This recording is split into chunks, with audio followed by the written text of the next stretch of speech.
dalam pengendalian, karena auditor itu harus melakukan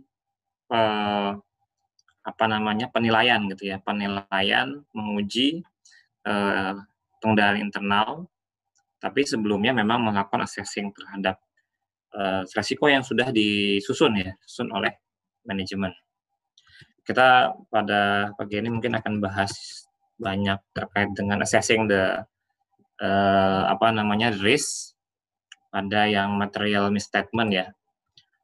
Kemudian untuk yang nanti kalau sempat saya akan sampaikan, tapi kalau tidak nanti akan saya share bahannya, sama yang untuk yang COSO. Saya juga akan ada juga tuh untuk terkait dengan COSO, internal control, nanti secara umum akan saya sampaikan. Saya share bahan yang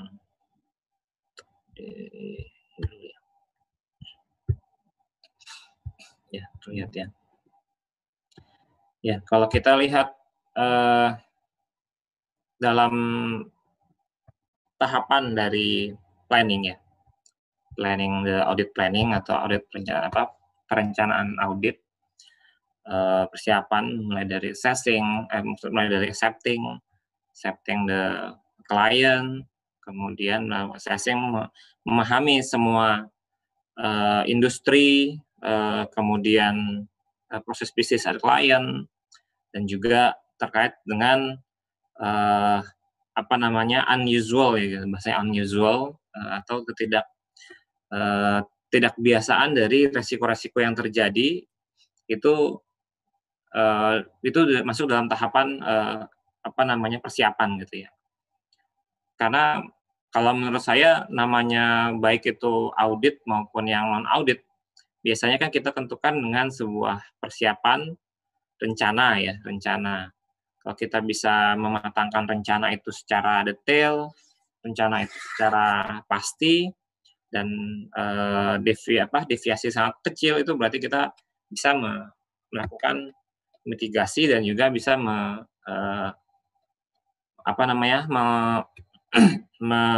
menutupi yang hal-hal yang mungkin sifatnya bisa mengganjal atau menghadang atau menghalangi dari pencapaian tujuan. Karena kalau kita bicara terkait dengan resiko ini, mungkin setiap kita pasti akan mempunyai resiko gitu ya. Mulai dari kita bangun gitu ya, bangun tidur, yang muslim misalkan sholat subuh atau sholat tahajud gitu kan. Kemudian kita misalkan tidur lagi, atau kita aktivitas olahraga, atau kita mandi segala macam, pasti kan itu ada tahapan resiko ya. Tetap ada resiko yang melekat. Karena resiko itu ya adanya probabilitas gitu ya. Probabilitas yang mungkin akan menghambat capaian tujuan kita. Misalkan kita mau, yang paling gampang kan kita mau makan nih.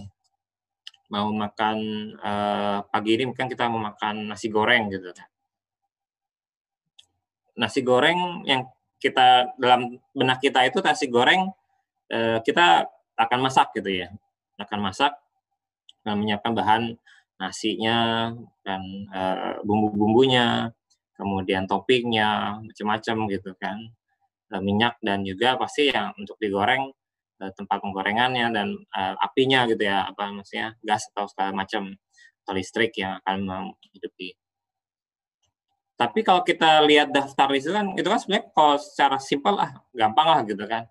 Kita lakukan ya udah ke dapur yang bisa masak gitu, yang mungkin yang perempuan langsung siapin segala macam, udah tinggal goreng kurang gitu kan. Dan resiko itu ada melekat di masing-masing tahapan, mulai dari kita merencanakannya, pasti kan ada mungkin ada yang kurang gitu kan. Setelah kurang akan kita apakan? Akan kita ganti, substitusi. Kemudian setelah itu mungkin akan terjadi resiko gosong gitu kan, resiko keasinan, kalau misalkan atau resiko nasinya basi atau segala macam. Jadi kalau kita rinci lagi, sebenarnya ketika kita petakan itu setiap aktivitas kita dalam hidup itu mempunyai satu resiko gitu ya. Apalagi kalau sifatnya audit. Kalau audit ini ya pasti kita langsung mengakses sesuatu resiko yang mungkin akan terjadi pada pencapaian tujuan auditnya. Nah, makanya di sini kita melakukan assessing-nya. Tadi juga mungkin sudah disampaikan ya bahwa untuk apa namanya, di audit ini ada rumusnya gitu ya. Rumusnya untuk yang itu acceptable PDR itu AAR bagi apa namanya Henry Hess kali dengan control risk gitu ya. Tapi itu kan sebenarnya secara teori ya. Tapi nanti kita coba akan detailkan secara apa namanya yang mungkin tidak sifatnya teori atau lebih pada prakteknya juga. Karena banyak juga yang ketika kita petakan ada yang mungkin sifatnya apa namanya tadi unusual risk yang mungkin tidak kasat gitu ya, tidak terdeteksi. Bahkan dalam kontrol risk pun ketika kita sudah sapu atau bukan sapu, data teliti tidak tertampak, akhirnya muncul gitu. Tapi ya harusnya memang tidak besar ya setelah kita melakukan assessing itu tidak besar. Nah, assessing-nya juga sifatnya nanti akan lebih pada material ya. Karena kita kan meng-capture atau mencari yang salah saji ya, materialitas terkait dengan mungkin kita sudah bahas yang sebelumnya, materialitas di mana materialitas ini nanti akan menjadi salah satu penghambat kita memberikan opini proyek pencernaan kita. Nah, kalau di sini kalau kita lihat resiko audit ya di mana auditor accept some level, jadi yang diterima gitu ya, berapa tingkatan uncertainty, ketidakpastian dalam performing the audit function, dalam melakukan fungsi-fungsi audit. Dan juga assessment of risk is a method of rational judgment. Di sini ada pasti ada yang namanya professional judgment ya dalam mengassess risiko rather than the precise measurement. Makanya tadi saya bilang itu tadi kalau kita lihat teorinya seperti itu gitu ya, AR bagi R kali CR misalkan. Tapi secara praktik itu sangat erat kaitan dengan professional judgment tadi saya bilang.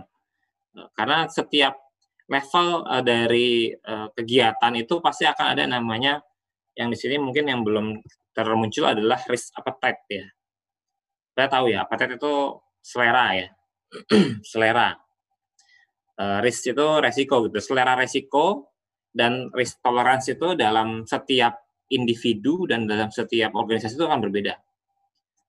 Dan itu akan terkait dengan apa sih apa namanya tone on the top-nya ya, atau itu ada kebijakan dari manajemen tingkat tinggi terhadap resiko itu gitu. Termasuk juga resiko dalam auditnya.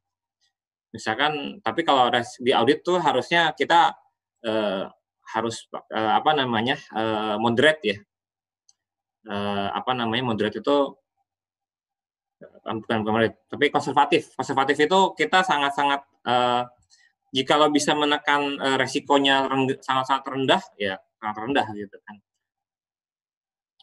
Tapi nanti kalau di audit nanti kita akan mengetahui tadi leveling dari acceptance-nya tergantung tujuannya.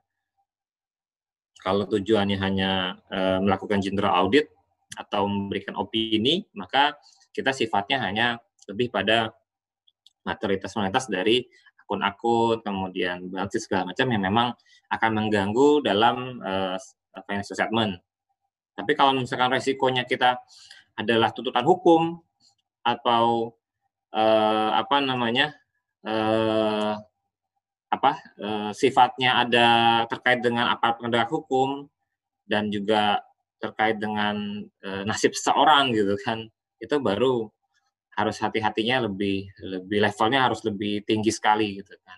Itu tergantung. Karena kita kan bicara sini kan walaupun secara umum pasti kan asesasi opini, tapi tetap ada level tertentu kita membutuhkan tingkat tingkat tujuan audit yang lebih tinggi gitu kan. Tadi saya bilang ketika melakukan audit investigatif segala macam, nggak mungkin kita melakukan sesuatu itu hanya sifatnya judgement pribadi gitu, pasti harus dibukti yang mungkin berlapis gitu ya.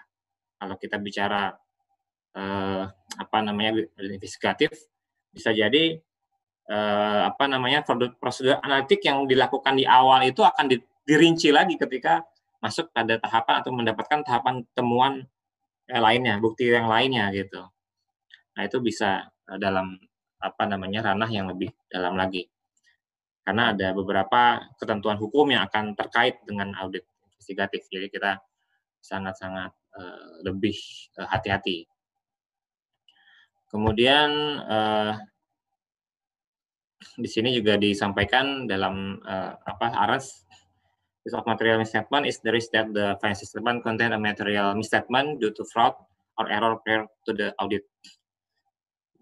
Kita sebetulnya tidak bisa langsung menjudge itu adalah fraud ya, dalam, menentukan misstatement ketika yang sifatnya material, tapi kita pasti akan mengecek, bagaimana, proses dia melakukan siklus dari accounting-nya sendiri, kebijakannya sendiri, dan baru, nanti sifatnya ketika itu ada sesuatu yang memang, mengarah pada fraud ya kita akan coba tindak lanjuti. Tapi kita akan menyesuaikan tetap pada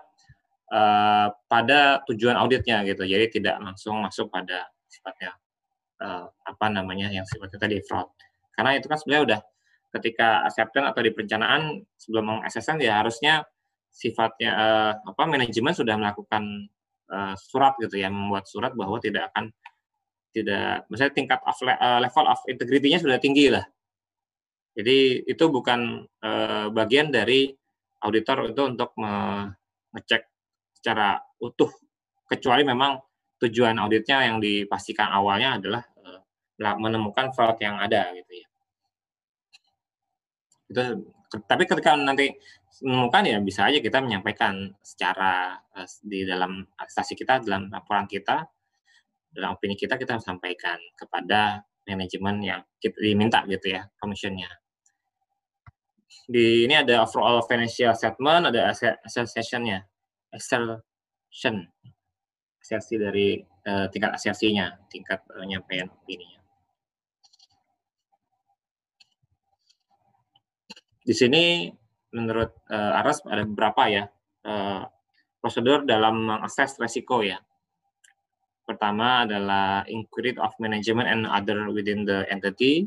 Kita cek secara umum ya, manajemen itu, dalam proses manajemen dalam entitasnya yang ada. Kemudian kita melakukan analytical prosedur, di mana analytical nanti bisa lebih sifatnya dalam. Kemudian observation, inspection itu secara lapangannya kita bisa mengecek secara pasti. Kemudian melakukan discussion itu harusnya berjalan dari awal sampai akhir, melakukan assessing. Kemudian ada risk assessment prosedur yang mungkin bisa dilakukan hal-hal lain yang di luar daripada yang ada. Kemudian performance risk assessment procedure is a design, di mana ini menjadi sesuatu desain untuk menolong auditor mengerti ya tujuan dari for purpose of assessing, tujuannya untuk melakukan assessing dari risiko of material misstatement ketika when planning the audit ya, ketika merencanakan audit. Dan di sini sifatnya memang kita tidak bisa melihat secara detail karena kan kita belum masuk pada fase audit ya. Maksudnya fase analytical prosedur dalam mendalami masing-masing account, masing-masing financial statement-nya. Tapi kita melihat dari semua prosedur atau semua entity, kalau misalkan kita itu dari kliennya itu adalah repeat gitu ya, repetition dari tahun lalu, kita mungkin bisa melihat dari permainan file yang ada, kemudian juga dari secara surat kabar untuk yang secara mungkin legal risk-nya, secara hukum ya, risiko secara hukumnya mungkin apa ada hukum segala macam, atau sifatnya unusual risk yang mungkin nanti disampaikan oleh pihak klien untuk melakukan klasifikasi atau menyampaikan poin-poinnya. Karena biasanya manajemen mungkin tidak terlalu open ya ketika awal, Tapi harusnya kita mendalami dari sisi pemberi tugasnya, yaitu permintaannya itu kan berada dari Board of Commission ya. Board of Commission ini yang akan menyampaikan poin-poin penting apa yang perlu di-capture gitu ya. Karena ketika kita pelajari di awal bahwa auditnya demand gitu ya, demand, permintaan. Jadi permintaan itu pasti ada aim-nya, ada goal-nya, ada tujuannya, objektifnya, di mana kenapa membutuhkan jasa auditor gitu. Pasti ada purpose-nya gitu ya, tujuannya. Nah, itu yang kita capture untuk kita gali. Di sini dalam semua assessment procedure ini, itu ada melakukan provide input understanding entity, kemudian termasuk dalam including internal control. Di sini juga sudah mulai terlihat, tapi memang kita belum melakukan assessing secara detail lagi ya untuk yang internal control. Kemudian help auditor identify and assess the risk of material misstatement, kemudian use the develop audit strategy atau audit plan, prosedur audit atau perencanaan audit yang untuk respon dari risiko yang di-assess gitu ya. Di sini nanti kita sebetulnya ada 2 pendekatan ya. Tapi kalau dalam audit risiko audit atau itu bisa dipakai dalam dua-duanya. Walaupun memang secara umum nanti ada 2 ini adalah yang ISO 9000 berapa itu? 31.000 ya, ISO 31.000 2018 dan juga COSO Internal Risk Management itu bisa kita pakai secara secara teoretikal ya. Tapi secara umum itu memang yang 2 itu ISO 31.000 sama COSO ERM itu Enterprise Risk Management itu memang itu bagian dari risiko besarnya gitu, manajemen risiko secara besarnya. Tapi kalau untuk si risiko audit itu kita hanya mencuplik mungkin bagian-bagian yang sifatnya kita perlukan saja ketika melakukan audit. Kemudian dalam melakukan assessing risiko itu juga perlu the risk is not detecting a material misstatement due to fraud is higher than the risk of not detecting a misstatement of due to error ya. Jadi tidak lebih tinggi ya. Yang tadi saya sampaikan bahwa kita tidak boleh ya kalau bahasa kita tidak boleh punya suuzon gitu ya, bahasanya suuzon ya. Jadi harus suuzon bahwa memang apa yang disampaikan manajemen itu tidak ada resiko fraud-nya dulu. Tapi ketika nanti dalam kita melakukan analytic prosedur ya mungkin bisa dapat gitu kan. Tapi itu di awal memang disampaikan bahwa tidak untuk consideration fraud ini tidak jadi misalnya kita masih menerapkan bahwa itu sifatnya memang umum saja gitu ya, atau ya error saja gitu kan, kesalahan secara administratif ya. Kemudian ya memang kalau fraud memang lebih difficult dan auditing standard outline procedure, the auditor should obtain information from management about their consideration of fraud. Tadi disampaikan bahwa dia harus sampaikan bahwa mereka tidak melakukan.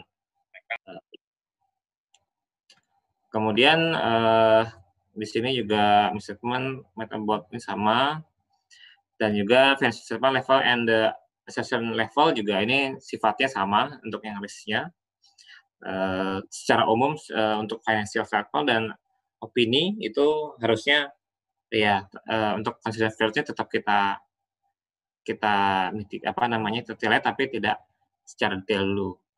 Kemudian auditor risk assessment should be ongoing through the audit. Jadi tidak hanya di depan atau tidak hanya di ketika planning saja, tapi juga ketika melakukan ketika proses audit sampai pada reporting gitu ya. Reporting juga tetap melakukan assessment. Tapi ya tidak secara detail gitu, maksudnya tidak melakukan secara detail, tapi tetap mengconsider memperhatikan risiko-risiko yang mungkin terjadi gitu kan. Karena bisa aja di satu sisi menemukan satu hal yang kejanggalan itu di akhir setelah kita sudah selesai melakukan semua prosedur gitu ya. Mungkin bisa terjadi, ternyata ada satu prosedur yang mungkin belum terlaksanakan atau mungkin setelah dicek ulang atau direview oleh supervisor atau review oleh pengendali bisnisnya atau partnernya sekalipun itu dia mendapatkan, oh ini kok sesuatu yang janggal gitu ya. Itu bisa terjadi. Karena kan pekerjaan si auditor itu kan dari bertahap gitu dan dilakukan review berjenjang.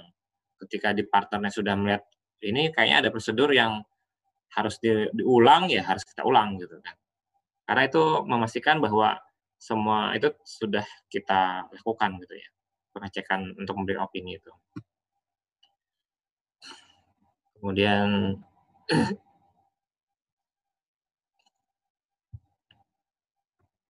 di sini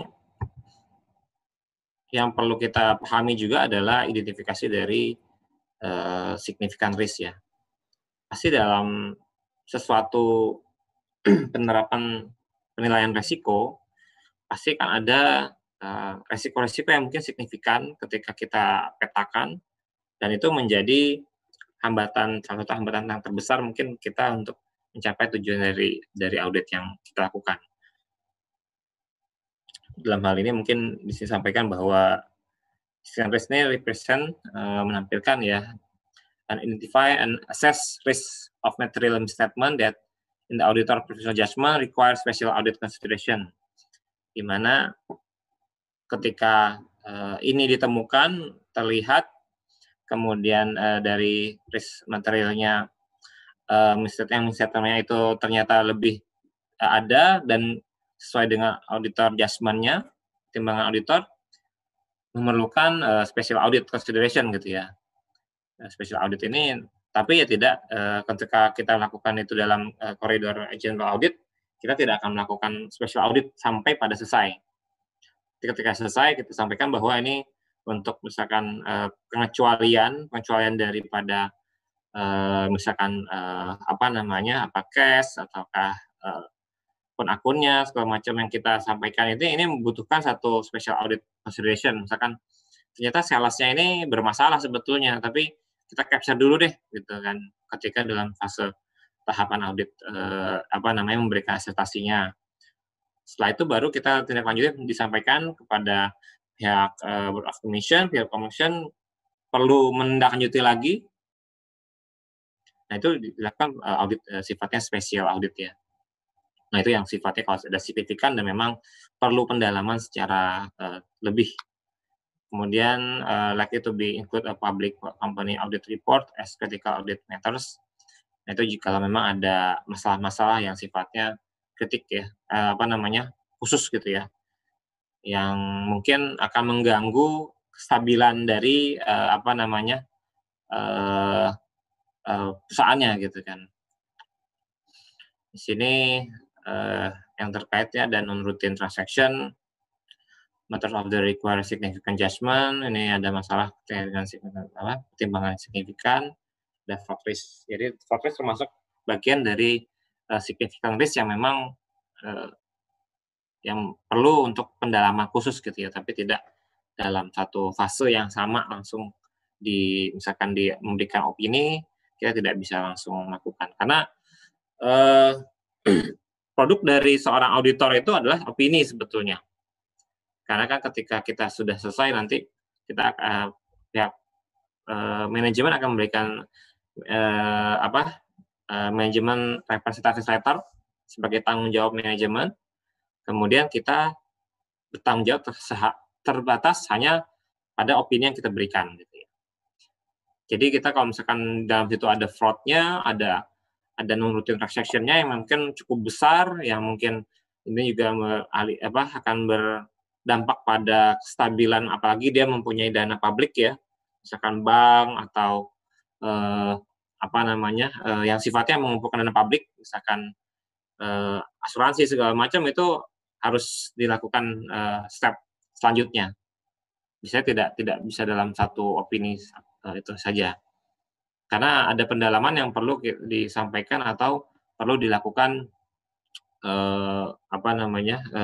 penggalian atau prosedur tambahan yang dilakukan. Kemudian audit risk model di sini yang tadi saya sampaikan juga bahwa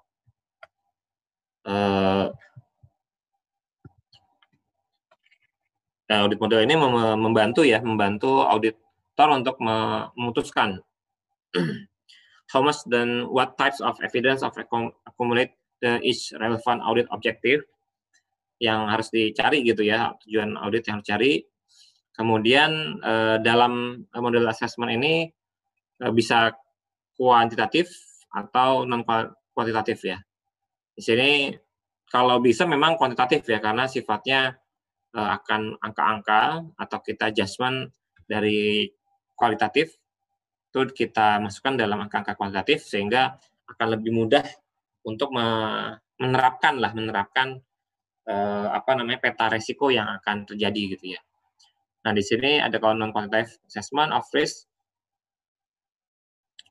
kita buat 3 layer, yaitu ada low, moderate, dan high. Itu yang memang standar ya. Bisa aja dalam non quantitative assessment ini bisa lebih dari itu.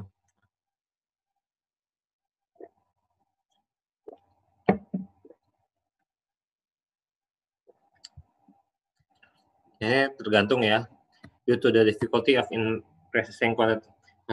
quantifying measurement of risk. Tapi yang sangat standar itu adalah 3 layer ya. Kalau nanti lihat mungkin ada hijau, kuning, merah gitu. Misalnya low, moderate, sama high itu lebih mudah dibandingkan kalau sifatnya misalkan skalanya 5, skalanya tinggi, atau 10 nanti lebih sulit lagi. Nanti ada hijau, hijau muda, hijau tua gitu kan. Kalau yang kuning, kuning muda, kemudian sampai merahnya merah muda, merah tua gitu.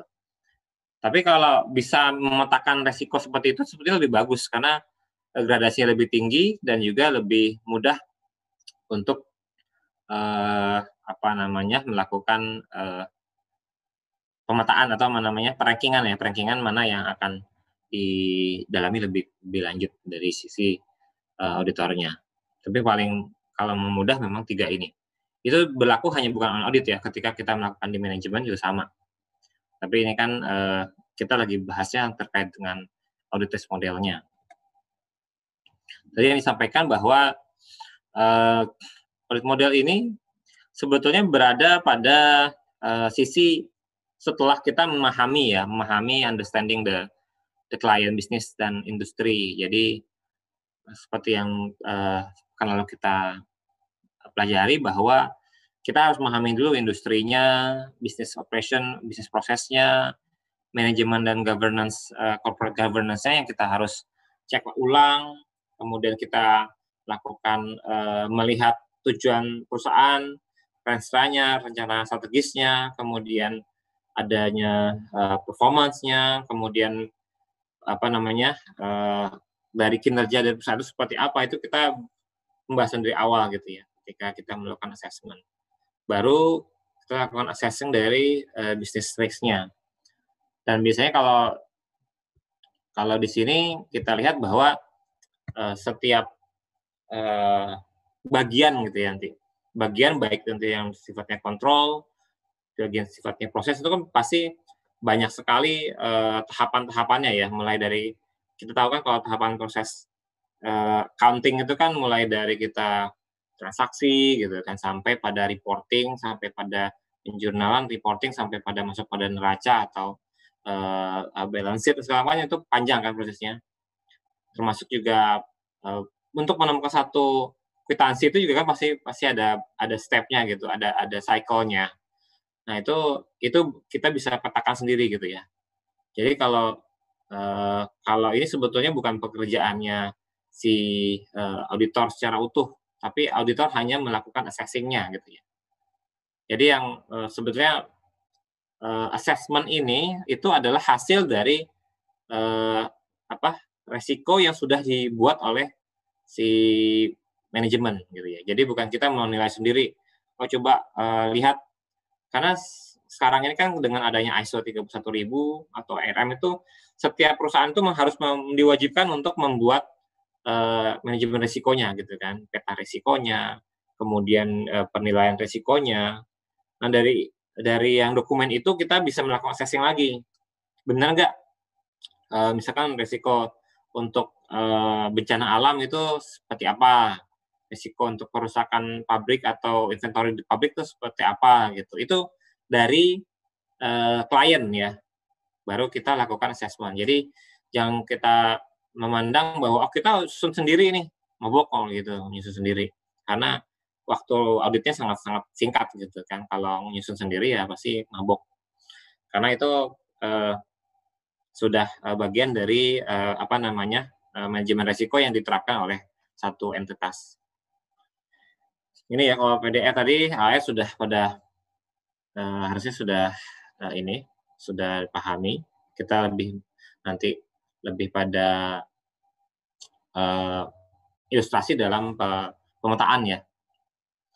Nah, dalam ini juga sebenarnya sudah dicoba di set bahwa tadi yang saya sampaikan bahwa setiap setiap tahapan cycle-nya itu pasti kita menerapkan dulu gitu ya. Misalkan dalam contohnya yang A ya, di mana auditor assessment of the expectation of material assessment before considering internal control. Jadi sebelum kita melakukan internal control atau masih misalnya inherent risk, itu kita coba assess gitu ya. Ada di sini contohnya kan ada 5 cycle ya. 5 proses dari aktivitas atau kegiatan dari satu perusahaan. Baik yang penjualan, kemudian penagihan, acquisition and payment, payroll atau lebih pada bayar gaji pegawai, kemudian inventory, warehouse, kemudian capital acquisition dan investment ya. Ini kalau dari sini kan ini hampir mirip sampai semacam retail ya. Nanti kalau setiap ini kan contoh ya. Nanti setiap cycle dalam satu industri yang berbeda pasti akan berbeda. Tapi ya ini rata-rata yang pasti ada gitu kan. Pasti namanya perusahaan pasti kan ada namanya divisi sales kan. Divisi sales atau divisi marketing yang memang sifatnya ya menjual. Karena kalau misalnya kita bicara perusahaan pasti kita bicara untung rugi ya. Untung rugi pasti namanya perusahaan nggak ada yang mau rugi gitu ya, kecuali perusahaan pemerintah ya. Perusahaan pemerintah ya mau disuruh kasih untung juga untungnya diambil oleh pejabat-pejabatnya gitu kan. Jadi ada yang BUMN tuh yang terus merugi itu ada gitu. Jangan melihat bahwa misalkan kayak BUMN itu untung terus gitu, enggak. Ya sebetulnya bukan rugi gitu ya. Memang sengaja tidak untung gitu. Karena kalau kita bicara di pemerintahan, BUMN itu kan kayak disuntik terus ya, suntik oleh Menteri Keuangan atau disuntik oleh Kementerian BUMN supaya itu berjalan gitu kan. Karena kan BUMN itu sebetulnya mereplace gitu ya, mengganti perusahaan-perusahaan swasta yang sebetulnya belum mature gitu ya. Ketika belum mature dalam industrinya, sehingga dan tidak ada yang mau mengambil alih, itu baru pemerintah yang akan membuat atau dengan penyertaan modal dari pemerintah. Tapi ya kalau misalkan karena pemerintah yang buat dan belum ada industrinya belum besar, ya otomatis pasti rugi kan karena ada pengeluaran di situ. Misalkan beli material, bayar pegawai segala macam pasti ada. Sedangkan pasar-pasarnya mungkin tidak terlalu besar. Tapi juga ada yang mungkin sudah dianggap mature, sudah dilepas, tapi ternyata masih rugi gitu. Nah itu juga bisa, ya banyak faktornya gitu ya. Ya kayak misalkan contohnya aja kayak Pertamina kan mereka wajib untuk menyiapkan satu subsidi ya, yang subsidi yang per pertalite ya, premium ya, premium kan masih mereka diwajibkan karena itu bagian dari fungsi pelayanan di pemerintah kepada masyarakat gitu kan. Dulu mungkin kalau tahu yang tahun 98 atau ini belum pada lahir nih, apa ya? Tahun udah pernah lahir ya. 2000-an di mana setiap kenaikan BBM itu pasti akan jadi gejolak ya. Akan jadi gejolak, akan menjadi satu apa namanya, satu aksi. Nah, itu sebetulnya bisa ya karena eh, namanya oil and gas itu kan pasti naik turun ya, sama seperti komoditas yang lain ya, naik turun di di luar negeri atau di internasional.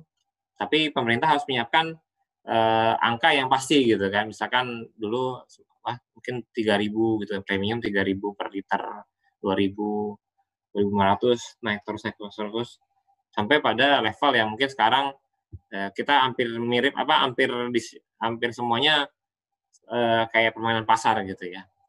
Ya karena kenapa? Karena kita belum mempunyai apa namanya eh, tempat untuk pengolah langsung sampai sampai jadi ya, jadi matang gitu ya. Misalnya tetap harus beli lagi. Padahal kita punya punya bahan baku cukup besar gitu kan. Oil kita cukup besar di Indonesia. Tapi kita jual dulu ke luar gitu kan. Terus kita beli lagi kan itu kan. Jadi ya begitulah. Nah, di sini bisa kita uh, lihat bahwa ketika melakukan assessment adanya expect some misstatement itu medium gitu ya. Dalam misalkan sales payment itu high, kemudian slow, high. Itu lihat dari sisi postur daripada bisnisnya ya. Kenapa dibilang payroll-nya itu rendah?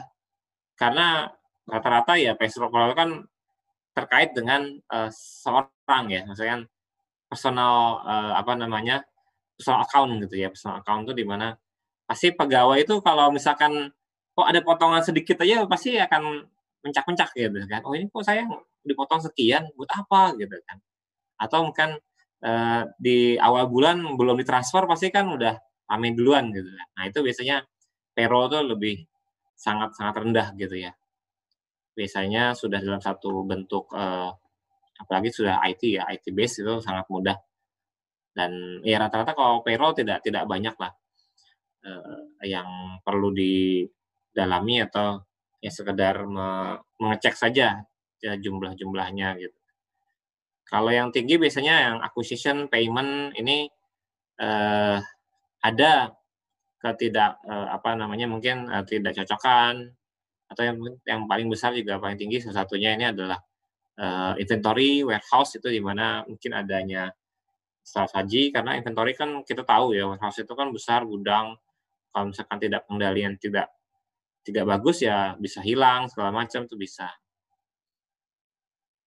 Kemudian adanya baru dilakukan yang efektif dari internal kontrolnya juga dicek dari SOP-nya. SOP-nya bagaimana? Kalau misalkan dia medium efektif ya berarti tidak belum efektif.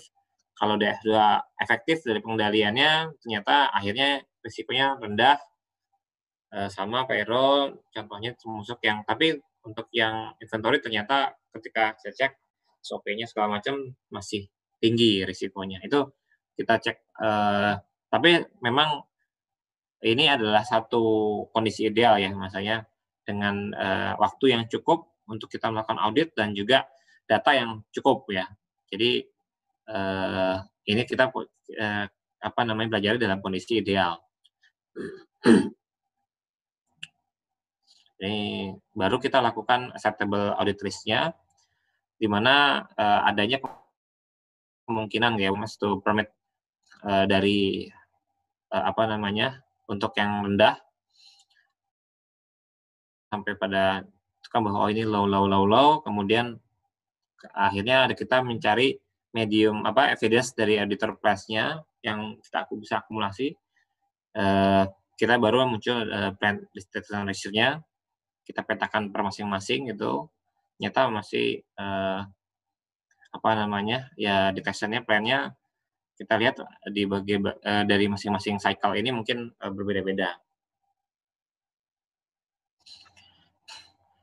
Nanti dari sini baru kita ya apa akses lagi ya akses dari acceptable audit risk-nya di mana auditor must decide gitu ya memutuskan the appropriate acceptable audit risk for an audit.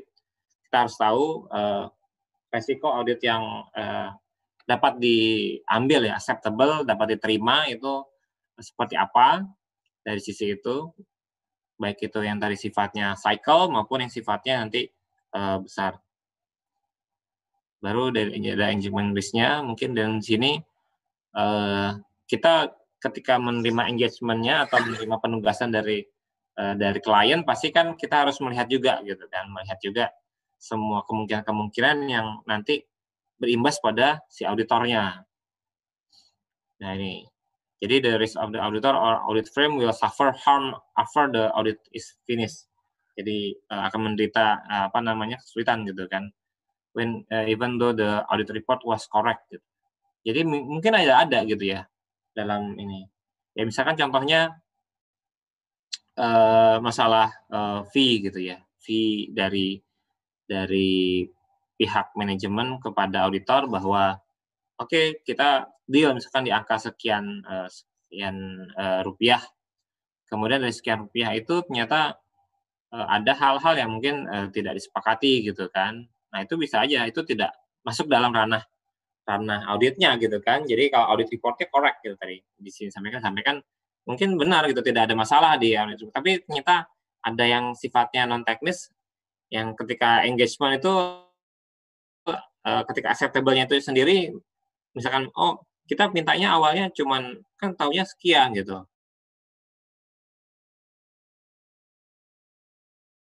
Dikonfirm lagi walaupun kita tetap lakukan gitu kan tapi ada risiko yang ya mungkin kurang gitu bahasanya. Ya kan namanya kita mengaudit kan pasti butuh pakai sumber daya kan, sumber daya itu pasti ada hitungannya untuk kita lakukan eee eee, kita bayar segala macam itu yang pasti ada dalam firm ya, dalam kantor. Kemudian ini research point to several factor affecting the engagement risk and therefore the acceptable audit risk, kita bisa lakukan beberapa hal yang sifatnya penting untuk mencari dampak dari engagement risk-nya.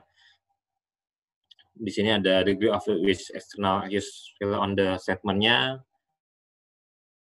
likelihood, probability that the client will have financial difficulties after audit report issue, the auditor evaluation management integrity, itu juga bisa bagian dari hal-hal yang mungkin ada engagement risk-nya. Ini kalau ini terkait dengan si manajemen ya, yang mungkin ada. Oke, sebelum lanjut ada yang mau ditanyakan, silakan. Mau tanya, Pak. Siapa nih? Saya, Pak. Silakan. Terkait yang PDR tadi, itu kan ada kualitatif statementnya yang low, medium, high tadi kan, Pak. AAR, IR, CR itu kan dilambangkan dengan kualitatif. Nah, itu cara menghitungnya atau mengetahui nilai akhir PDR-nya itu gimana ya, Pak?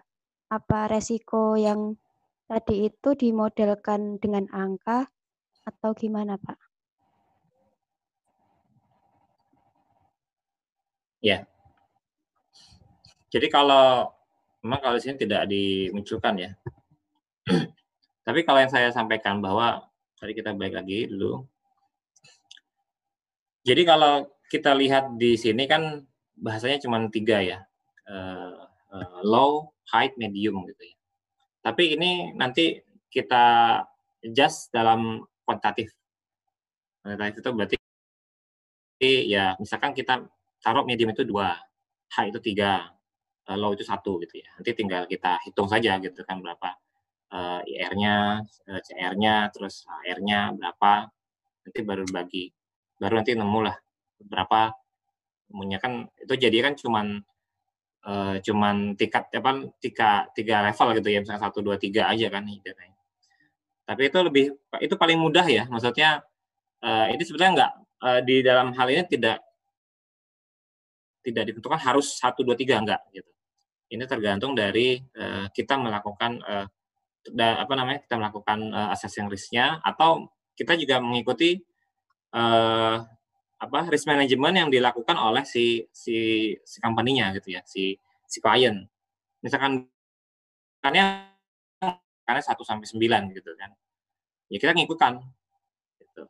Tapi ya memang betul tadi sampaikan bahwa itu dimodelkan gitu ya, dimodelkan itu ya di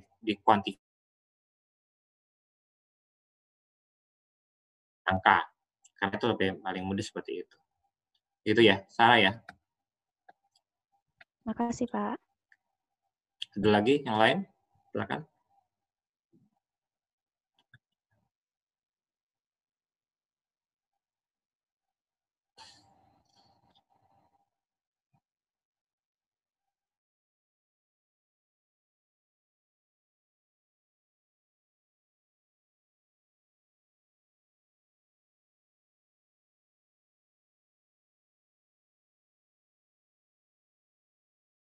Saya yang itu ya.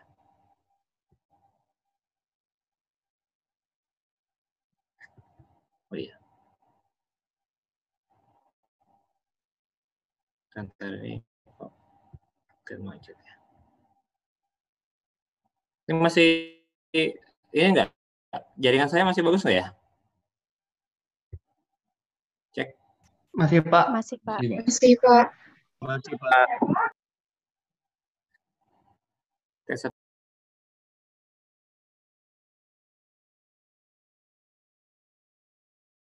Di sini beberapa metode ya yang untuk preliminary dalam menggunakan acceptable audit risk. Di sini ada beberapa metode kayak SM defense statement, kita memeriksa terkait dengan footnotes, kemudian form ini sini 10 form 10K tuh ya, nanti coba cek aja ya. Saya belum cek juga yang form 10K terkait dengan publicly help the company, minutes of board of direction meeting. Di sini ada notulen dari rapat-rapat direksi, kemudian financial analysis report, financial plans with management. Di sini discuss financial plans, rencana keuangan dari manajemen, itu external user relations. Kemudian ada likelihood juga dilihat dari analysis the financial statement, exam historical period of cash flow, dan juga management integrity. Di sini dalam sebelumnya ada settlement continuity, harus ada manajemen integrity yang harus disiapkan oleh manajemen untuk memastikan bahwa tidak ada fraud, pernyataan lah bahwa tidak ada mungkin ya, tapi pernyataan bahwa tidak akan fraud. Itu untuk menghindari si auditor untuk memastikan bahwa sudah diamankan di mereka gitu, tidak ada itu. Karena memang untuk integrity ini harusnya bukan ranahnya lagi eksternal lagi, tapi bagusnya memang di internalnya. Penguatan integritinya, misalkan di internal auditornya itu harus berperan. Makanya kenapa yang menjadi garda untuk ketika melakukan audit di opini segala macam itu bisa eksternal audit, tapi internal auditornya pasti akan membackup gitu ya, karena mereka mempunyai tugas untuk melakukan pembinaan terhadap integritas dari manajemen. Kemudian secara umum paling, nah ini untuk inherent mungkin nanti bisa dibaca aja. Kita coba skip ya dulu. Termasuk juga flashing risk, nanti saya akan coba kasih filenya. Nah paling ini saya akan menyampaikan bahwa nanti tadi dari situation yang mungkin tadi 5 situation yang sudah ditentukan dari cycle-nya itu nanti dibuat seperti ini. Jadi kalau ada beberapa juga yang sifatnya nanti diberikan warna gitu ya, dari acceptable risk-nya, height, trend segala macam sampai pada evidence-nya akan diambil itu adalah misalkan low, tidak perlu banyak-banyak situation-nya. Kemudian situation 2 misalkan masalah position, masalah misalkan apakah payroll, itu nanti sifatnya juga dilihatnya dari situ, dari plan detection risk yang dapat, baru amount evidence-nya yang akan diminta itu juga seperti apa. Tadi kan yang kita cek mungkin kayak inventory ya, inventory itu tinggi, jadi mungkin kita minta amount of evidence-nya, jumlah bukti yang harus kita gali, yang kita tarik itu lebih tinggi dibandingkan yang lain. Jadi kalau dulu kan kita mungkin menerapkan audit itu ya langsung aja sama. Enggak, kalau misalkan risk-based audit ini dia lebih pada melihat mana pendekatan internal kontrolnya sudah kuat, dan baru kita dalami yang memang betul-betul yang belum kuat atau masih lemah, itu kita kasih. Dan itu nanti rekomendasinya bukan hanya sekedar hanya di opini, tapi ada atau mungkin jurnal penyesuaian atau jurnal pembalik atau apa, tapi nanti lebih pada mungkin ada rekomendasi terkait dengan efektivitas dari internal auditnya, internal kontrolnya. Oke, ini sambil maju terus saja. Kita ke fraud dulu. Nanti akan saya share ya untuk yang bahannya. Untuk yang fraud juga mungkin tadi ya, kalau kita lihat itu kan ketika ada sesuatu yang memang sifatnya di luar yang kita perkirakan gitu ya, estimasikan untuk yang fraud. Karena untuk yang assessing the responding fraud risk ini tidak mudah gitu ya. Karena kalau kita bicara fraud ini mungkin sifatnya nggak tampak secara langsung. Rata-rata kan misalkan dia sifatnya window dressing. Window dressing ini juga pasti ada tujuan kan. Karena namanya sesuatu hal yang dilakukan itu pasti ada tujuannya gitu kan. Misalkan kita mau makan pasti tujuannya apa gitu kan. Mau sehat gitu kan, atau mau mengisi hanya mengisi perut aja kan enggak gitu. Sama, pasti ada, setiap ini pasti ada tujuannya. Tapi dalam fraud ini yang diidentifikasi ada dua ya. Ada pertama adalah fraudulence financial reporting-nya, memang dia memaksakan misstatement-nya sengaja, intentional misstatement dalam financial statement-nya, atau memang ada misappropriation of asset gitu ya, ketepatan dalam menumpahkan asetnya. Itu dua-duanya bisa type of fraud yang ada. Tapi ini dua ini yang biasanya muncul dalam dalam melakukan manajemen proses manajemen ketika kita lakukan audit. Di sini juga saya sampaikan ada teori fraud of triangle, di mana ada condition ya, condition di mana seorang itu melakukan kenapa sih melakukan semacam melakukan fraud itu seperti kenapa gitu ya. Tadi saya bilang pasti ada namanya tujuan gitu ya. Tujuan itu yang paling mudah ya untuk itu saya rasionalisasi. Tapi yang paling banyak di Indonesia itu adalah rasionalisasi gitu ya. Rasionalisasi itu dengan saya mempunyai wewenang, saya dapat dong misalkan sekian ininya, kemudian atau saya punya kesempatan gitu ya. Ya, kesempatan juga biasa. Sama kayak kenapa di Indonesia tuh nggak bisa, mungkin bahasanya korupsi itu tidak bisa ditekan secara signifikan gitu ya. Karena kita mempunyai ya, kalau bahasanya kalau bisa dibilang budaya juga mungkin nggak tepat ya. Budaya Timur yang membiasakan kita ini ya harus menjamu seorang gitu kan, harus menempatkan tamu itu seperti raja, terus dia harus diservis segala macam yang memang yang sebetulnya tidak ada budgetnya, misalkan ya, tidak ada budget dalam kita melakukan servis. Tapi kan itu bagian dari kadang-kadang decision yang informal seperti itu lebih kuat dibandingkan decision formal ya. Misalkan kita ada bos besar nih, direktur datang ke satu kantor, pasti kan ya kita nggak mungkin kita makan di mana Pak. Nah, kemudian Bapak mau apa lagi segala macam, macam-macam lah gitu. Padahal di anggaran itu nggak ada gitu kan. Nah itu kadang-kadang itu masih berkesempatan bahasanya ya, itu direktur tuh melihat yang bisa menservis saya itu akan lebih saya prioritaskan kan gitu.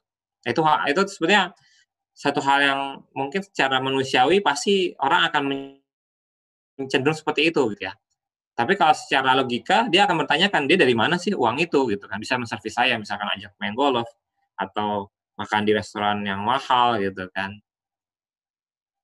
Saya pernah makan di satu restoran yang beberapa inilah namanya Bunga Lawang ya. Bunga Lawang itu di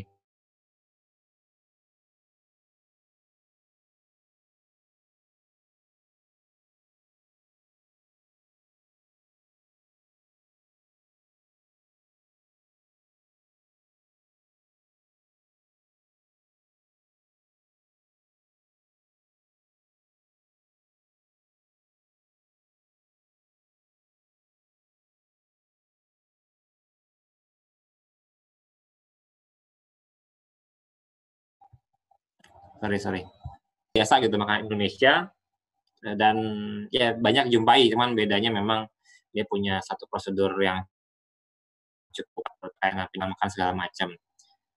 Karena mungkin untuk menyenangkannya akhirnya kita siapkan itu satu orang berapa ya saya makan bertujuh gitu habis hampir 12 juta. Saya kaget juga ya, makannya segini doang habis 12 juta. Tapi ya udah gitu kan itu ya cari bagaimana cara ininya lah tutupi. Tapi untungnya masih ada dana yang memang kita bisa sparekan gitu ya. Sparekan. Nah, karena seperti itu yang mungkin tidak ya kita tidak bisa menghindari gitu ya. Dalam manajemen mungkin bisa aja tidak menghindari. Tapi akhirnya ya itu bagian dari si pihak manajemen akan mencari ya bagaimana supaya pimpinan atau bos yang ada itu pasti senang gitu ya. Memang tidak bisa ditiru juga sih maksudnya. Ya kita bisa ya Pak kita cuma punya anggaran sekian makan di warteg misalkan gitu ya. Tapi kan untuk mengundang seorang yang dari luar negeri masa kita makan di warteg kan nggak mungkin. Atau nasi kotak atau sifatnya yang apa kan kita nggak pas ya. Ya itu sebetulnya bagaimana sebuah ini aja sih. Jadi dalam sama seperti halnya juga film di audit film juga sama gitu ya. Mungkin tetap ada yang namanya ya tadi rationalization ya. Kalau kita bicara rationalization, tapi karena itu ya kadang-kadang masuk pada level gray area ya. Gray area itu kan kita tahu oh ini benar apa enggak gitu kan. Masih dibilang salah juga enggak gitu kan, benar. Ya misalkan yang sangat mudah kan gitu. Manajemen ini akan melakukan audit gitu ya. Kita minta akan audit gitu. Pasti kan si audit firmnya kan ajak-ajak gitu. Ya, yuk kita makan dulu ya di luar gitu kan. Tapi kan selalu ada kata-kata pepatah itu bahwa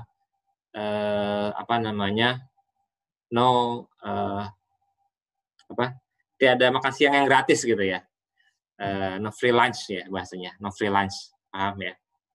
No free lunch itu berarti kan ketika kita ngajak orang keluar walaupun kita oh iya saya bayar segala macam gitu kan si audit firmnya ya tetap aja ujung-ujungnya bagaimana dia bisa memberikan klien itu mau memutuskan untuk menempatkan auditnya di situ gitu kan. Nah itu bagian dari acceptable sebetulnya awal. Tapi itu ya akhirnya berkembang menjadi satu yang kebiasaan gitu ya, bukan kebiasaan ya, satu yang memang dianggap rasional yang biasa gitu ya. Mengajak makan klien atau menjamu klien gitu. Kan mungkin kalau di hotel tuh biasa ya silakan untuk showing atau food test gitu ya, food test gitu segala macam. Tapi kalau misalnya sebenarnya kalau kita punya anggaran untuk entertain segala macam, is okay gitu, tidak ada masalah selama memang itu bisa dipertanggungjawabkan. Kemudian di sini beberapa kondisi yang tadi disampaikan banyak macam-macam ya. Mungkin bisa saya akan share aja dibaca aja. Sini ada yang tadi 3 tadi sebetulnya sudah dipetakan oleh dari KPMG ya, KPMG yang 2016 itu ada yang paling tinggi karena adanya greed ya, greed itu serakahan ya, personal finance gain atau ya keuntungan pribadi lah, karena rata-rata ya ingin dapat satu kelebihan gitu ya, kelebihan dari apa yang sudah dia usahakan, merasa oh saya harus dapat jasa dong gitu dari apa yang dia lakukan.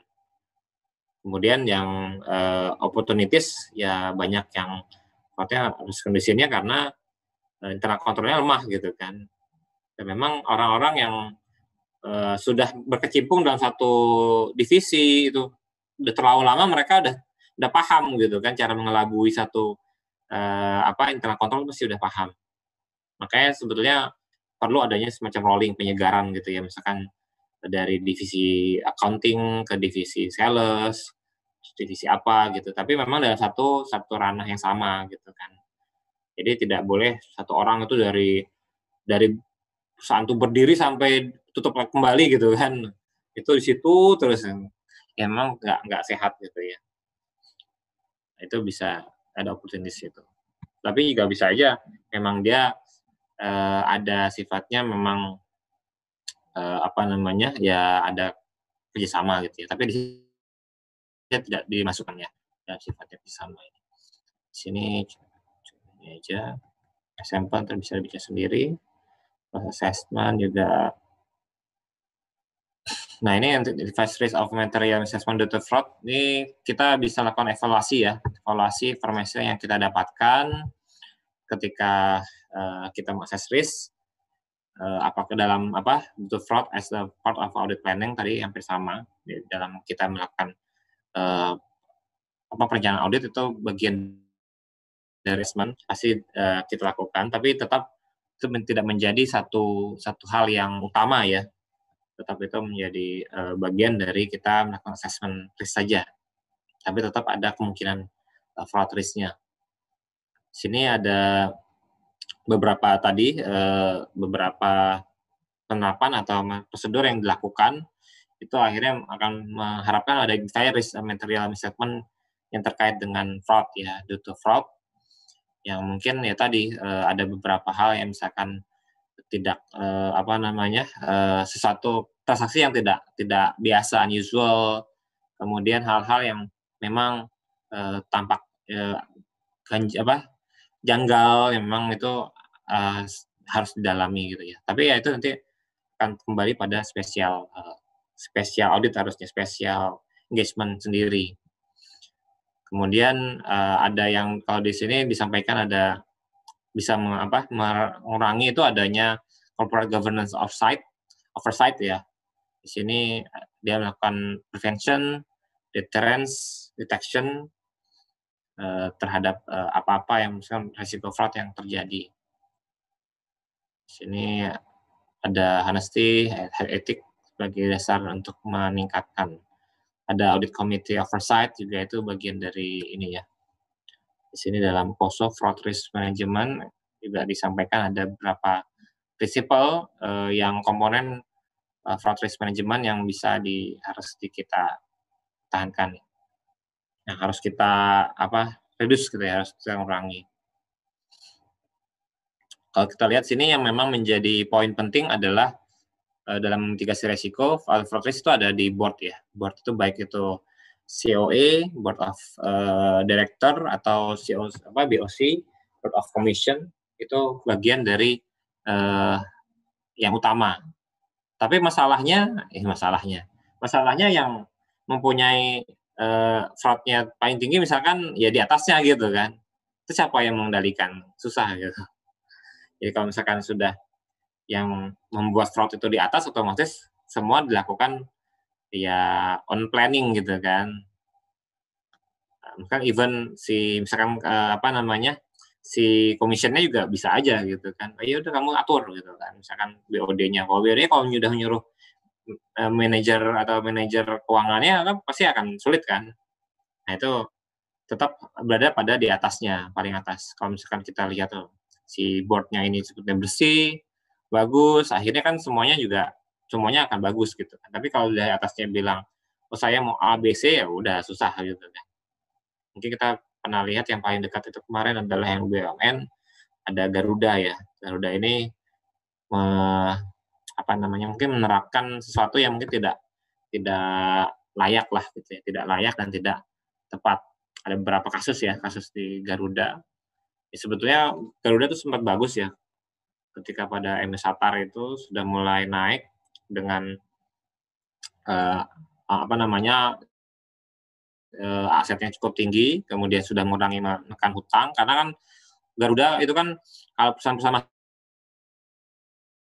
pesawat itu tidak cash ya, pasti ya bukan misalnya tidak cash secara langsung, tapi pasti dari bank kan, pinjem bank gitu ya, pinjem bank untuk membeli pesawat baru kan, karena hitungannya kan besar sekali, mahal sekali kan, sekian ratus miliar untuk ya periode sekian puluh tahun gitu kan, dan juga resiko juga tinggi segala macam. Nah itu biasanya tidak langsung dibeli. Kalau misalkan kadang ada yang kita kayak misalkan Lion kan dia membeli pesawat kan hampir berapa tuh, hampir 100 pesawat apa ya, yang awal-awal dulu tahun 2008 apa 2010 itu kan dia mengenjot pesawatnya sangat tinggi sekali, banyak sekali.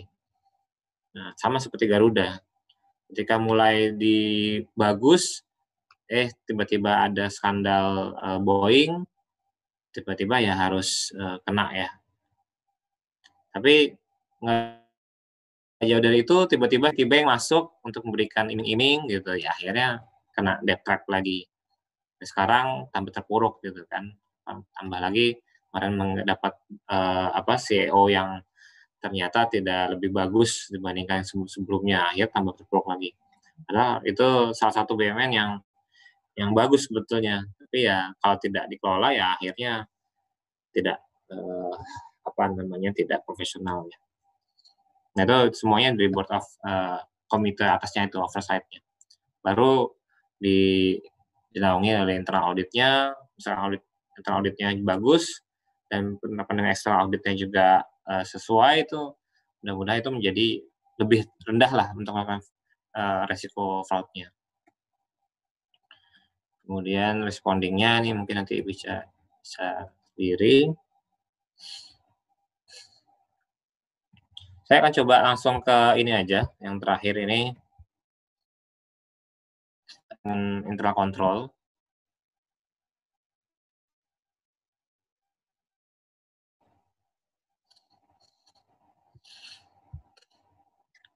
Nah, di sini dalam internal control framework ini memang bagian dari yang tidak kalah harus kita pahami dalam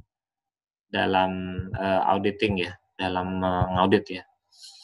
Karena sebetulnya internal control ini bagian dari yang paling mudah kita akan mendeteksi nanti sampai pada resiko-resiko yang sifatnya besar gitu ya. Semakin bagus, semakin tinggi internal control yang diterapkan, semakin bagus itu, maka ya tadi inherent risk-nya, kemudian risiko yang capai tujuan itu akan semakin rendah gitu ya. Semakin ya sebetulnya semakin governance lah, semakin dia tata kelola semakin baik, itu sebetulnya makin mudah kita melakukan audit gitu ya, semakin cek. Karena ya sebetulnya kita kan sebetulnya memotret ya, auditor yang saya sampaikan sebelumnya, saya bilang itu adalah ya kita tuh juru potret gitu ya, juru foto gitu ya, fotografer. Kita hanya memoto apa yang ada gitu kan. Kalau dia sudah diatur, SOP-nya sudah bagus, kemudian governance-nya bagus, after talk-nya bagus, ya mau nggak mau ya kita pasti akan bilangnya bagus gitu kan, nggak mungkin bilang oh ini jelek gitu, enggak. Nah itu semuanya kan diarahkan atau kita serahkan ketika kontrolnya bagus.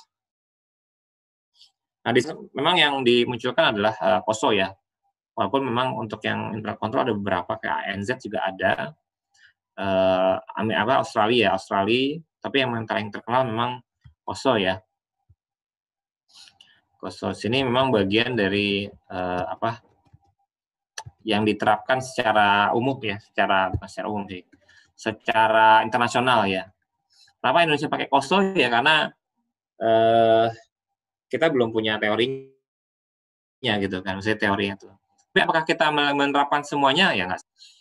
Di sini yang POSO yang Committee of Sponsoring Organization of the Tradeway Commission, di mana si perusahaan ini sebenarnya organisasi ya, atau organisasi seperti IAI gitu kan, tapi dia memang mempunyai komite yang menyusun satu pedoman untuk internal control, dan ini dipakai oleh hampir seluruh, bukan hampir seluruh sih, sebesar lah, bagian besar perusahaan-perusahaan yang ada. Dan karena ARNES dasarnya juga dari US, ya mau nggak mau pasti dia akan akan mereference dari POSO gitu kan.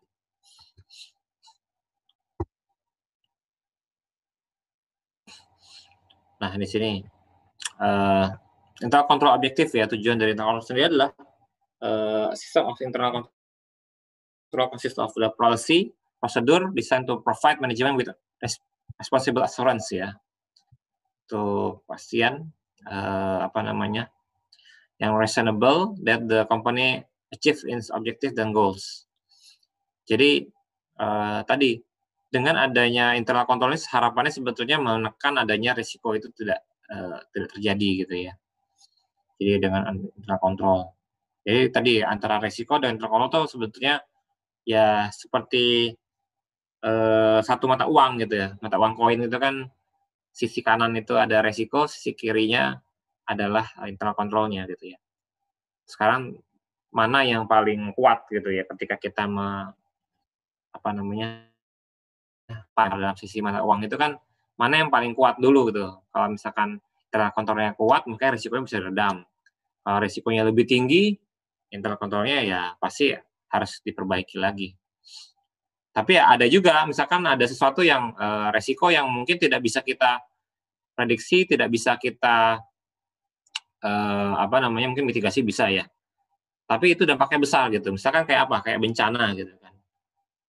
Ya kita mungkin sudah disiapkan gitu kan, sudah disiapkan ketika bencana ada jalur evakuasi, kemudian ada lapangan, ada sirene segala macam. Tapi kan kita nggak tahu kan, who knows gitu kan, siapa yang tahu kecuali Allah, kecuali Tuhan yang tahu kapan akan gempa gitu.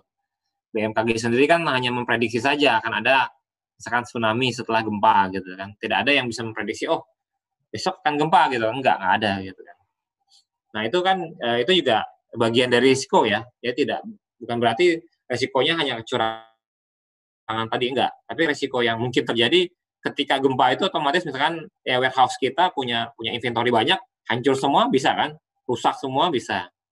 Tapi dari company apa? Company kan bisa melakukan mengasuransi gitu. Asuransi kan bagian salah satu untuk memindahkan transfer of risk, memindahkan dari resiko, dari kehancuran misalkan. Makanya kita yang punya kendaraan, punya rumah itu kan biasanya ada resiko-resiko yang kita asuransikan kan. Bahkan pemain bola itu kan juga mengasuransikan kaki kan, mengasuransi kaki. Kalau misalkan apalagi ya, yang ada yang misalkan dia tugasnya mencium tembakau ya, tahu ya tembakau. Jadi kalau ada perusahaan kayak misalkan kayak perusahaan rokok itu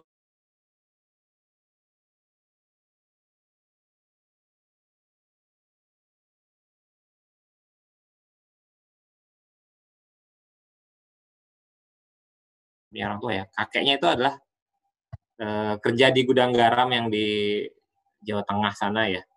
Dia kerjanya mencium tembakau gitu ya, mencium tembakau, tapi bisa dalam bentuk jadi kretek atau bisa yang sifatnya jadi apa tuh namanya tuh yang rokok yang besar itu, bukan rokok ya, apa namanya itu, cerutu ya, cerutu. Nah itu sempat kakeknya itu tidak masuk sama pihak importirnya itu ditolak gitu ya, diganti orangnya terus ditolak gitu. Berarti kan sebetulnya itu ada satu kelebihan dalam dia mempunyai satu. Ya mungkin nggak semuanya tahu gitu ya. Ini mencium satu kualitas satu ke lain-lainnya itu akan berbeda. Nah itu bisa aja mungkin hidungnya diasuransikan gitu kan. Kita nggak tahu. Dia punya kayak hidung anjing gitu ya. Tapi itu bagian dari yang harus kita pahami gitu, keunikan yang mungkin terjadi. Dan itu ada di dunia ini yang mungkin unik gitu ya, unik tapi terjadi. Nah, dalam internal control sendiri tadi di sini harus ada reliable reporting ya terkait dengan keefektifan dari internal control-nya, kemudian ada efisiensi dan effectiveness operation, compliance with law, jadi laws and regulation, jadi harus dia comply, harus dia taat kemudian efektif efisien, reliable reporting, pelaporannya. Terus di sini ada satu lagi harusnya pengaman aset ya.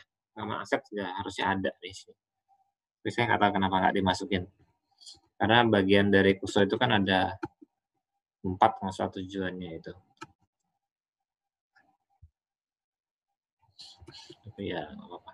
Yang kita pelajari yang ada di sini tujuannya seperti itu soalnya. Saya coba cek. Saya juga akan terkait dengan koso nanti saya akan sampaikan. Ada bahannya memang untuk disampaikan. Ini Credit Management Section di sini seperti ada, nanti bisa dibaca aja secara umum. Setelah asli juga bagian dari ini. Mungkin ini banyak bagian dari yang koso termasuk efektivitas. Ini juga saya mau share terkait dengan koso yang mana ya koso ya?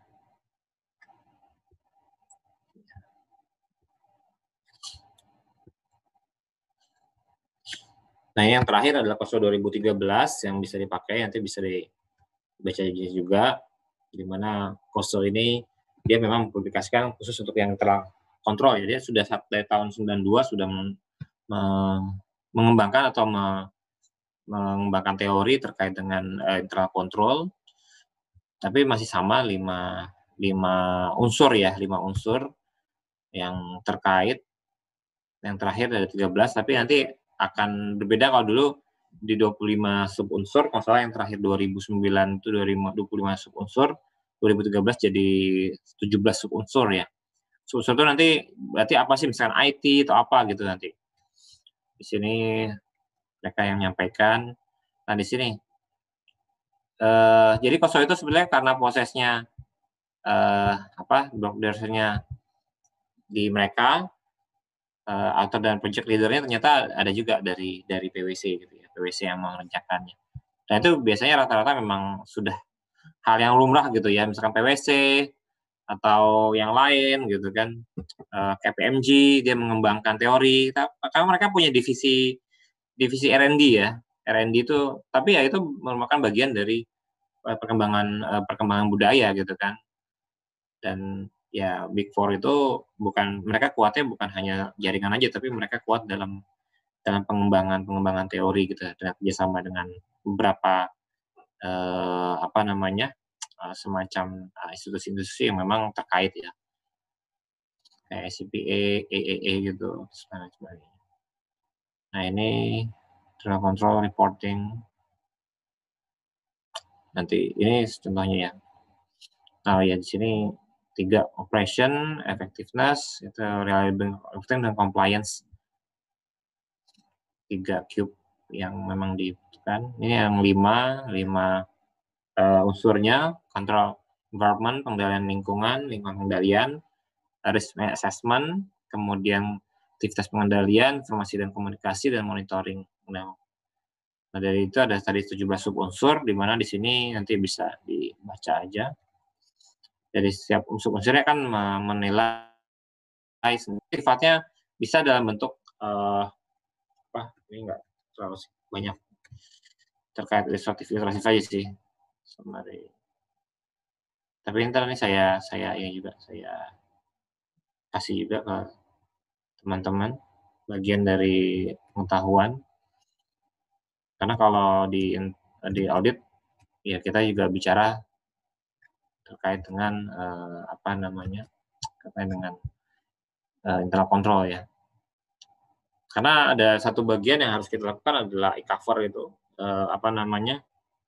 internal control over financial statement, di mana financial statement yang sudah dibuat oleh manajemen ini harus dilakukan review terhadap internal controlnya. Kalau di pemerintahan juga sudah diterapkan juga e-cover. Kalau di perusahaan-perusahaan yang sifatnya sudah listing juga itu pasti lebih utama gitu kan. Karena itu bagian dari kita make sure untuk tidak ada salah saja yang material. Oke, mungkin dari saya secara umum seperti itu. Untuk yang nanti bahan yang PPT 10-nya ini juga sama, nanti saya akan kasih secara umum ya.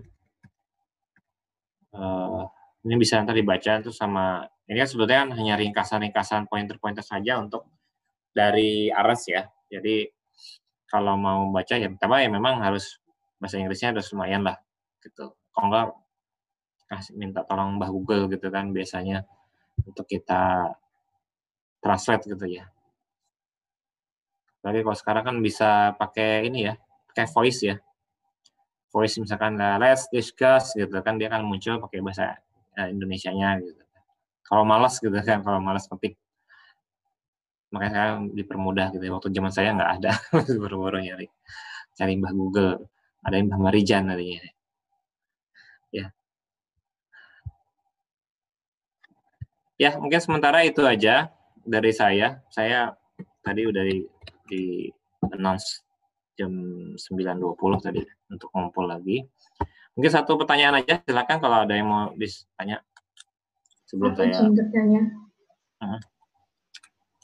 Jadi saya pernah baca di buku Arens itu dikatakan bahwa waktu perencanaan audit awal, auditor akan menerima atau menolak klien. Nah, mengapa beberapa KAP itu sekarang banyak menolak klien yang berkecimpung dalam industri seperti perusahaan kesehatan dan perusahaan simpan pinjam? Apakah karena audit risk-nya itu tinggi atau bagaimana?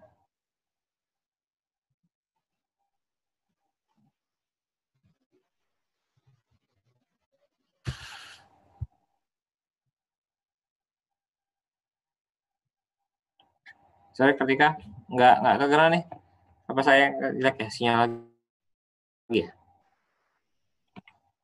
Saya ulang gitu Pak. Boleh dulu. Jadi saya pernah baca di buku Arens bahwa kalau perencanaan audit awal, auditor akan menerima atau menolak klien. Mengapa beberapa KAP itu menolak klien yang berkecimpung dalam industri tertentu kayak seperti perusahaan kesehatan, perusahaan simpan pinjam? Apakah karena audit risk-nya tinggi atau gimana Pak?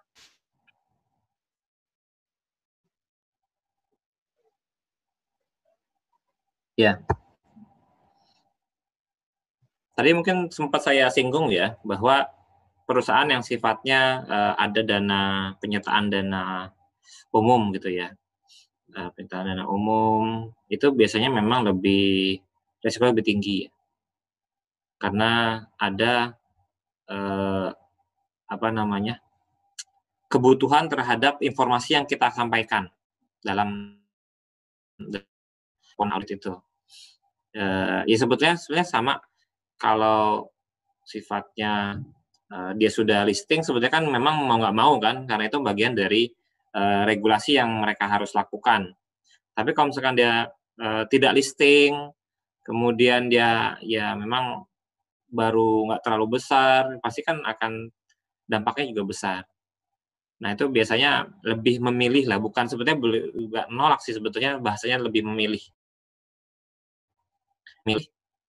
yang sifatnya tidak public consumption gitu ya. Kalau ya memang kalau auditor kan biasanya kan mencari mana yang resiko paling rendah ya, itu hal yang wajar ya. Misalkan kita dikasih kesempatan mau ke rumah si A gitu kan, rumah pacar mau naik mobil, naik motor, jalan kaki atau naik getek gitu kan, yang paling rendah gitu kan, kita cari-nyarinya. Sama gitu, misalnya kita untuk dapatkan fee-nya sama, ternyata pilihannya ada yang public consumption gitu ya, ke luar, banyak yang pasti akan mencari-cari, atau hanya untuk si pemiliknya gitu, pemiliknya misalkan cuman perusahaan keluarga gitu kan, cuman perusahaan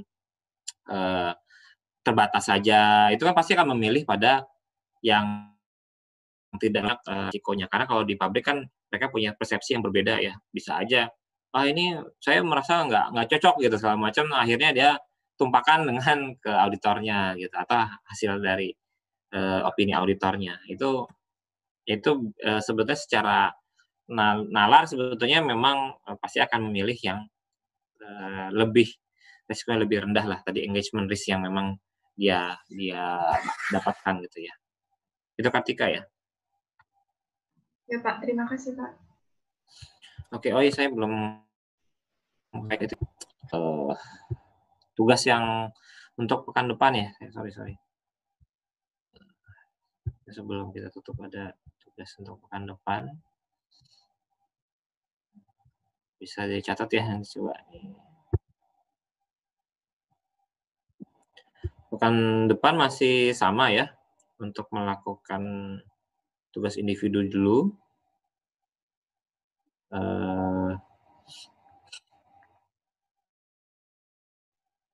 Terkait dengan bukti audit ya. Pekan depan kita akan bahas untuk yang bukti audit, kemudian teknik audit, sama program audit. Nah, silakan mungkin bisa dicari untuk bukti audit, teknik audit, dan program audit. Bisa ditulis dalam kertas double folio ya. 2 halaman bisa dipelajari. Baik, dari saya seperti itu ya. Maaf nih, agak buru-buru. Mudah-mudahan tidak ada yang terlewat. Nanti sempatnya coba akan saya kirimkan tadi bahan-bahan tadi, termasuk OSO, bagian dari pembelajaran teman-teman semua ya. Nanti kalau mungkin kalau sudah biasanya kalau udah pekan keempat saya biasanya untuk yang selanjutnya mungkin akan ikut, mungkin bisa pelajarin lagi yang mulai dari chapter pertama sampai tadi itu chapter berapa 10 ya. Tapi biasanya kuisnya tidak banyak-banyak sih, tapi mungkin tidak saya beritahu lebih dulu. Tapi sekarang ya saya sampaikan aja, nanti kemungkinan bisa aja pertemuan besok atau pertemuan selanjutnya itu tiba-tiba saya bilang kita kuis gitu ya. Ya, teman-teman semua ya. Jadi kalau ya harapannya kalau mahasiswa pasti harus belajar dulu. Jadi jangan sampai nunggu dosennya untuk menyampaikan.